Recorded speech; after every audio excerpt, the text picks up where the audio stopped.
Familia, bendiciones. La paz de Dios sea con cada uno de ustedes. Estoy muy feliz, estoy muy contento de estar una vez más con todos ustedes. Para toda esa gente que espera los videos que estamos subiendo, que me escriben, que me dicen, ¿qué pasó con el video? No lo dejes esperando. Bueno, aquí estamos nuevamente. Lo único que espero en el Señor, como siempre, es que seas edificado y que esta palabra te ayude mucho. Le comentaba a mi esposa de que estoy muy entusiasmado con esto que está aconteciendo, ¿verdad? Y hoy quiero empezar una pequeña enseñanza de 3 partes. Y estoy muy entusiasmado en profundizar en esta enseñanza porque, no sé, me he sentido muy atraído. Y sé que muchos y cada uno de ustedes van a ser bendecidos, bendecidos en el nombre de Jesús. Espero recibir comentarios acerca de este tema. ¿Qué le parece? Esta es la primera parte apenas. ¿Qué le parece? Y que expresen lo que le está sucediendo y si en algo han sido edificados.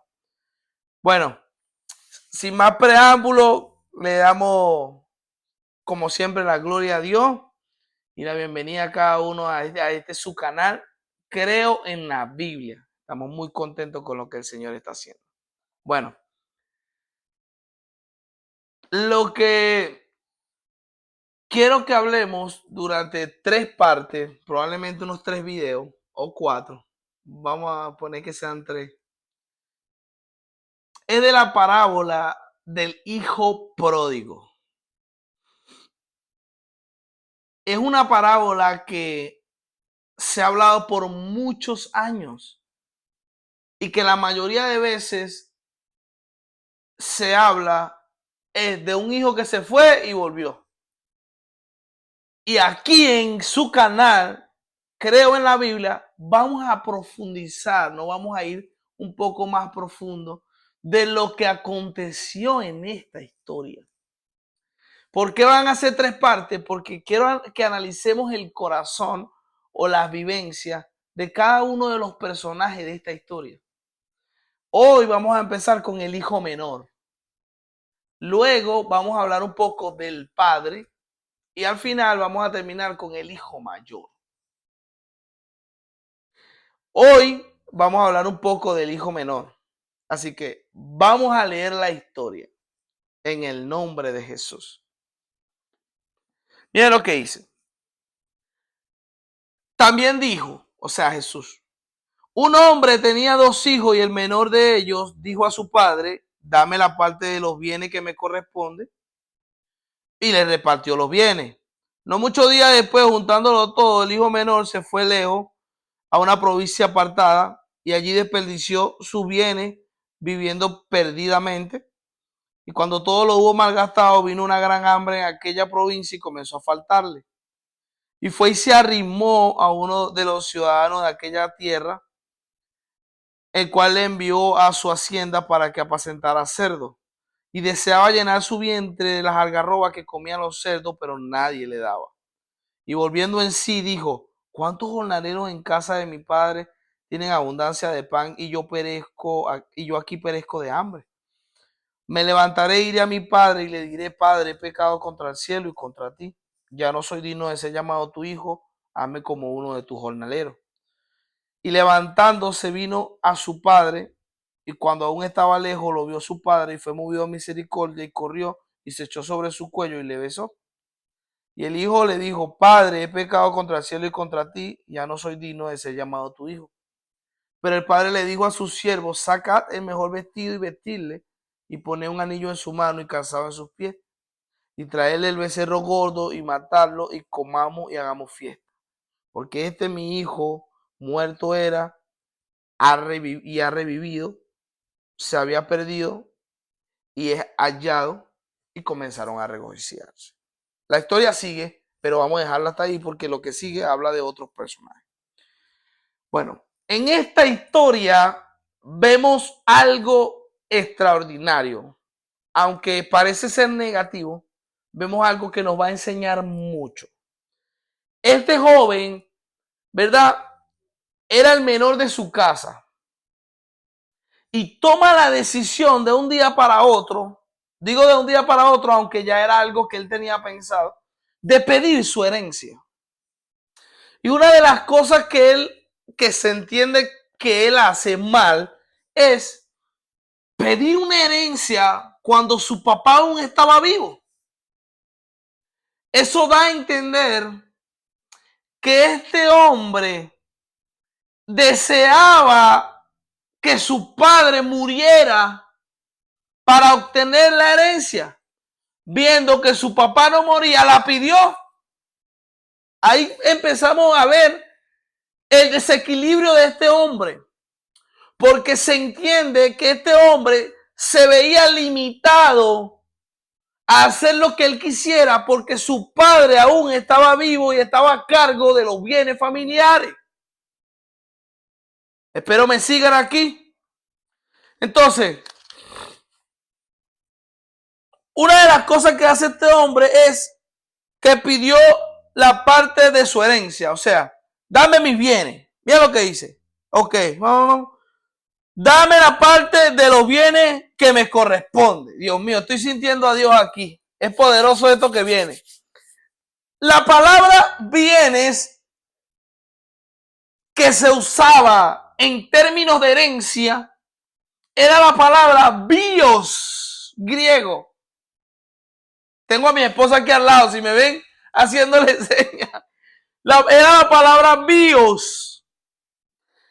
Esta palabra significa entrega física de lo que habían producido sus generaciones pasadas. Esto debió hacerlo su padre de manera voluntaria y gozosa. ¿Por qué? Porque esto era un símbolo de entrega para que continuara un legado que habían tenido sus antepasados, sus abuelos, su bisabuelo y su gente. Sin embargo, la palabra griega que él usa para pedir sus bienes es la palabra ousías, que traducida fue un término que utilizó el hijo menor para pedir sus bienes o su parte. Pero lo interesante es, escúchame amor, sorry, lo interesante es que este término era usado por gente que no quería responsabilidad de trabajo, sino que quería derrochar lo que le dieran. O sea, en vez de decir, dame la herencia porque quiero, un ejemplo, abrir un negocio para que nuestro apellido siga avanzando, que fue era el término que se usaba normalmente. Él usa un término de una persona que quiere sus bienes para derrocharlo. Desde ahí parte la enseñanza del corazón de este hombre. ¿Cuántas veces nosotros pedimos cosas a Dios, verdad? Pero se las pedimos de la manera incorrecta. En el libro, en los evangelios, hay una historia de una mujer que tenía un flujo de sangre por 12 años y que se metió entre la multitud y tocó a Jesús y Jesús sintió su toque. La gente lo apretaba, pero ella lo tocó, dando a entender que el término que usó ella para recibir un milagro fue distinto al término que usaron los demás, porque los demás apretaban, ella tocaba. Esto simboliza a la gente que está acostumbrada a empujar a Dios a que haga su voluntad. Hazlo, tienes que hacerlo, tienes que hacerlo. Esa era la gente que empujaba a Jesús. Pero ella arrastrándose, o sea, mostrando un nivel de humillación, fue que logró acceder a su milagro. Fíjense que todos buscaban un milagro, pero unos apretaban y otras logró tocar. Lo mismo que esto, los bienes se podía pedir para seguir la herencia del apellido, pero él lo pidió para ir y derrochar su dinero sin que nadie le dijera nada. ¿Cuántas personas hay así? Que en vez de pedir para multiplicarse en otros, están pidiendo para quedárselo ellos. Y si hay algo más poderoso que tener algo de parte de Dios, es dejar un legado para que alguien lo continúe. Eso es lo más importante. Porque lo que Dios no quiere es que lo que Él te puso en tus manos muera en ti, sino que lo que Él te puso en tus manos, tú lo multipliques con otro. La intención de este joven, que era el menor, era recibir su bienes, su herencia, y no multiplicarla, sino despilfarrar.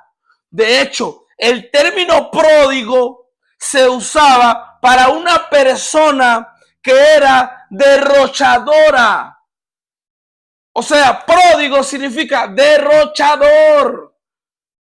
El nombre de la historia del hijo pródigo es un hijo derrochador, irresponsable. Dios mío. Ahora, luego ese hombre hace algo. Vamos a seguir la historia. Ok. Dame. Y repartió los bienes. Ok. No muchos días después, juntándolo todo. Juntándolo todo. Dios mío, papá. Juntándolo todo, se fue lejos a una provincia apartada y allí desperdició sus bienes viviendo perdidamente. Cuando tú, Dios mío, cuando tú buscas la palabra juntándolo todo, es una palabra griega que él usó llamada sunagog, que significa haber cambiado todo por dinero en efectivo. Dando a entender que este hombre juntó todos sus bienes y lo vendió por efectivo. Porque claro, si él se tenía que ir o quería irse a despilfarrar el dinero, él no se iba a poder llevar todos los bienes en un camión. Ahora, ¿qué les quiero enseñar? Que para él poder llevarse el dinero en efectivo, vendió sus bienes a un precio menor de lo que costaba. ¿Cuántas personas hay por desesperación vendiendo sus principios? Principios y valores que se le enseñaron y por los cuales fueron criados y marcados para Dios, para propósito. ¿Cuánta gente por desesperación no está vendiendo sus principios por un precio menor? Este hombre, y lo más interesante es que se dice que se lo vendió a unos comerciantes que estaban atentos. Eran comerciantes que estaban atentos a que los hijos menores operaran en rebeldía para ellos entrar a ofrecer un precio por lo que los jóvenes obtenían. Dando a entender que esos comerciantes representan el enemigo de nuestras almas, que está esperando un pequeño momento de distracción y de rebeldía para ofrecernos menos de lo que somos. Poderosa esta historia. Yo les digo, estos 3 partes va a estar poderoso y vamos a aprender mucho. Luego dice que se fue a una región aparte. ¿Sabe qué me llama la atención? Que este joven, en su desesperación por despilfarrar el dinero, wow, Dios mío,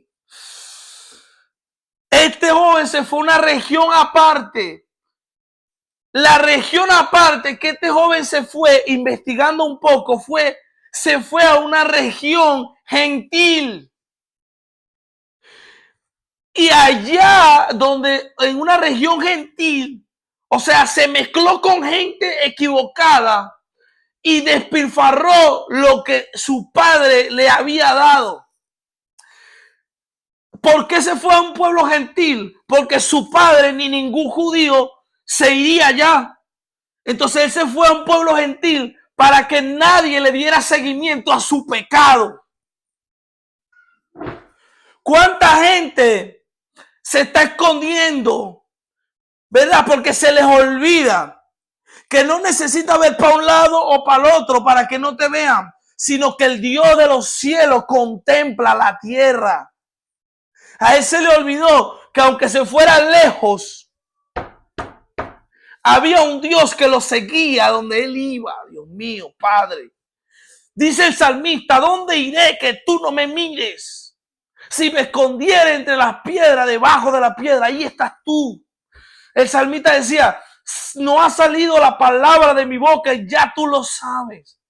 Pero lamentablemente, en el momento de la distracción se nos olvida que de Dios no nos podemos esconder. Mira, este joven, por los placeres del mundo, pidió su herencia y se fue lejos. No quiero que nadie me vea lo que voy a hacer. No quiero que nadie me vea lo que voy a hacer. Pero ahora, no lo veía su padre, no lo veía su hermano mayor. Pero ¿y qué tal del de arriba?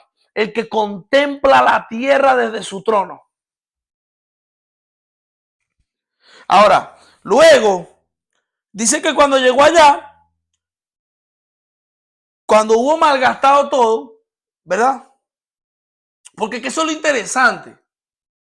Que lo que el enemigo hace cuando una persona entra en rebeldía es llevarlo a hacer mezclas que Dios no está de acuerdo. Cuando Salomón, Dios le dio riqueza, tenía sabiduría de todo, pero una mezcla hizo que Salomón terminara de la manera que no debió terminar. ¿Qué te da a entender eso? Por más que tú seas un sabio, por más que tú seas entendido, por más que tú tengas a Dios, si tú te descuidas y te mezclas con la persona equivocada, terminarás consintiendo en el pecado que ellos quieren que tú consientas y despilfarrando lo que Dios te ha dado. Bueno, luego dice, tuvo hambre, ¿verdad? En aquella provincia y comenzó a faltarle. Ahora mira, estamos viendo un joven que era millonario en su casa, tenía de todo, despilfarró el dinero, su herencia, sus bienes y comenzó a faltarle. Y fue y se arrimó a uno de los ciudadanos de aquella tierra, el cual le envió a su hacienda para que apacentara cerdos. Pero aquí me llama la atención, Dios mío. Aquí me llama la atención porque estudiando un poco, dice la palabra, cuando dice que se arrimó, el término usado para la palabra arrimó es un término hebreo dicho collao, que significa pegado, que significa que este hombre se le guindó en la ropa a aquel hombre como un mendigo. ¡Qué locura! O sea, no fue que él pidió un trabajo, sino que el término que usó fue como un mendigo se le guindó pidiendo, déjame apacentar tu cerdo. ¿Qué necesidad tenía este hombre de terminar así? Por eso es que todos nosotros tenemos que darle gracias a Dios por oraciones que no nos ha contestado. Porque hay peticiones que hacemos que no están en el tiempo correcto. Mira, este hombre pidió su herencia en el tiempo incorrecto y mira cómo terminó. Ahora, no estoy diciendo que terminó así, sino que mírenlo, el proceso que tuvo que pasar. Porque él no termina así. Él no termina así. Estamos hablando de la primera parte, de lo que hizo el hijo menor que no debió hacer. Porque él terminó de la mejor manera, pero se hubiese podido ahorrar todo esto que pasó. Eso nos habla a nosotros, que no vamos a terminar mal, pero podemos meternos en proceso nosotros solos. Entonces, es tremendo porque él terminó como un mendigo cuando había malgastado todo. Ahora, cuando dice que desperdició su dinero, según se entiende, que fue viviendo un estilo de vida imprudente, aún juntándose con mujeres de otras naciones como las gentiles, que no estaba permitido en ese tiempo. Ahora, yo quiero que meditemos en algo. ¿Cuántas veces como este hijo pródigo no hemos hecho mezcla que Dios no nos ha mandado? Porque recuerden que este hijo pródigo empezó creyendo que estaba bien. ¿Cuánta gente hay creyendo que están bien? Por eso la Biblia dice que hay caminos que al hombre le parecen rectos, pero que su final es un final de perdición. Ok, ahora, por aquí yo escribí algo, ¿verdad? Para ir terminando. Esto es mucho más profundo, pero como siempre les digo, cuando el Señor nos permita predicar, vamos a profundizar más. Miren esto.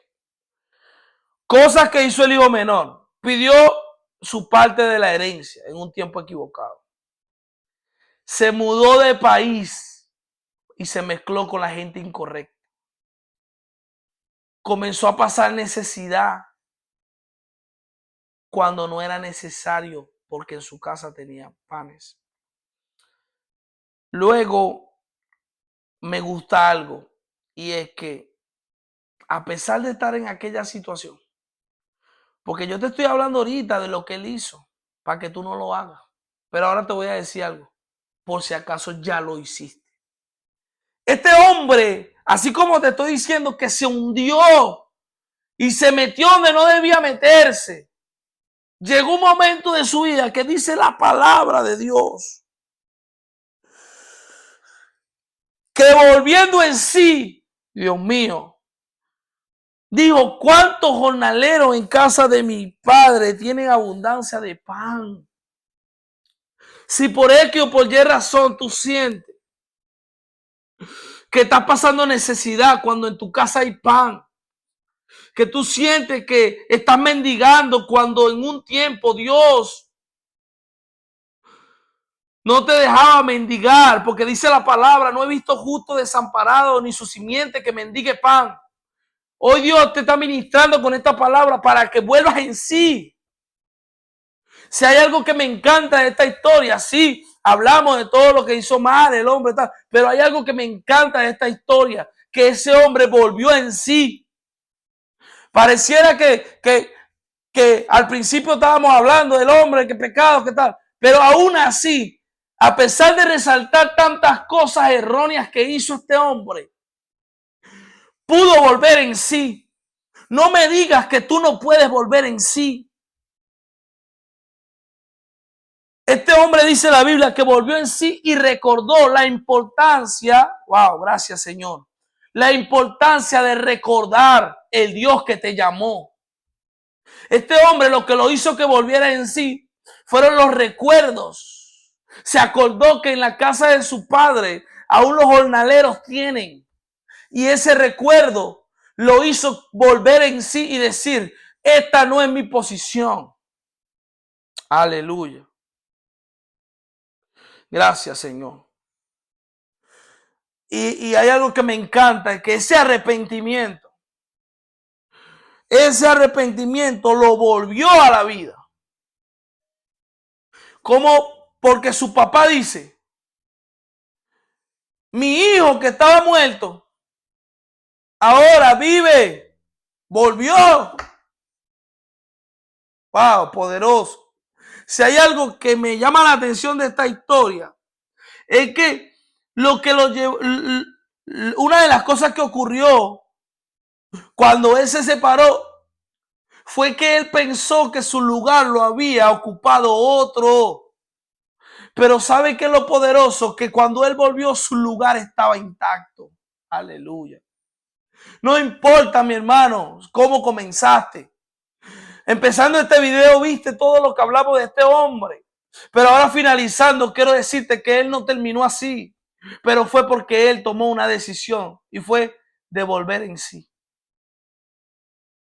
Vuelve en sí. Tú no tienes que terminar de la manera incorrecta.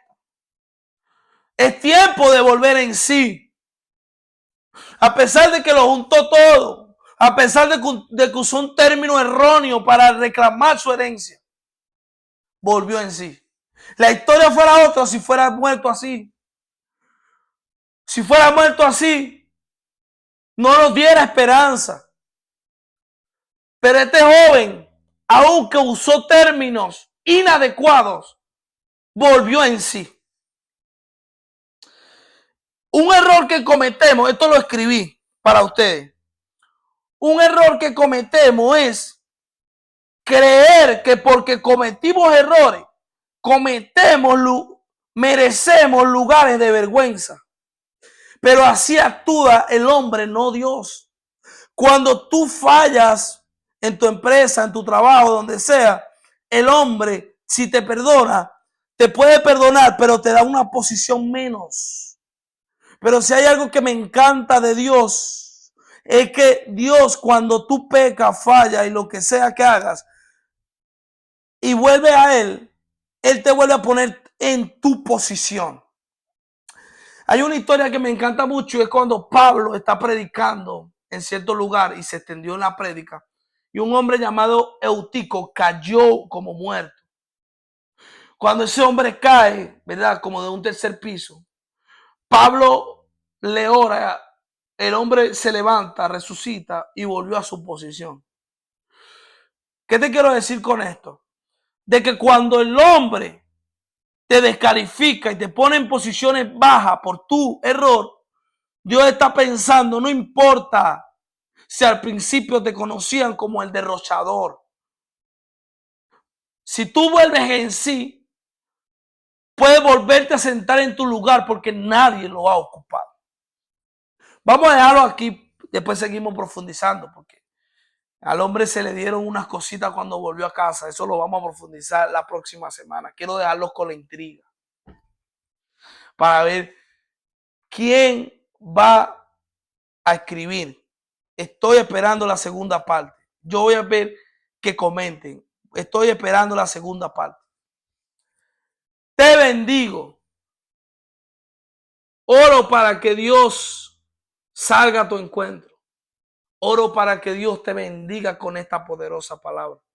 Y oro para que recuerdes que tú no eres la vergüenza del enemigo. Es hora de volver en sí y entender que tú no perteneces ahí. Que hay un lugar que Dios tiene para ti. Y fue ese lugar que tú dejaste. Nadie ha ocupado tu lugar, te dice Dios en esta hora. Te bendigo en el nombre de Jesús. Bendigo tu casa, bendigo tus hijos, bendigo tu familia.